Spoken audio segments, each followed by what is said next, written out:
ঢুকে জাতিপিতার ছবি নিয়ে অপমান করেছে, এত সাহস কোথা থেকে পায় আমি জিজ্ঞাসা করি।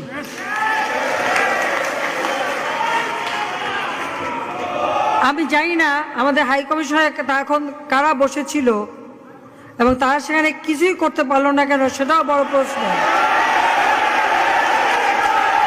আর আমি আমার প্রবাসী যারা বাঙালি, না আমার প্রবাসী বাঙালিদেরও আমি বলবো যে যারা এই ঘটনাগুলি ঘটিয়েছে তারা চলাফেরা করে না, তাদের দেখেন না।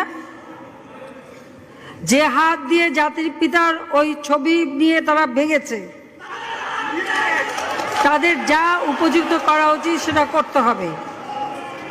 কারণ জাতির পিতার নাম মুছে ফেলার চেষ্টা করা হয়েছিল, তো তারিখ যেহেতু দূরের কথা, ওর বাপ তো চেষ্টা করেছিল এই নাম মুছতে, ওর বাপও চেষ্টা করেছে, মাও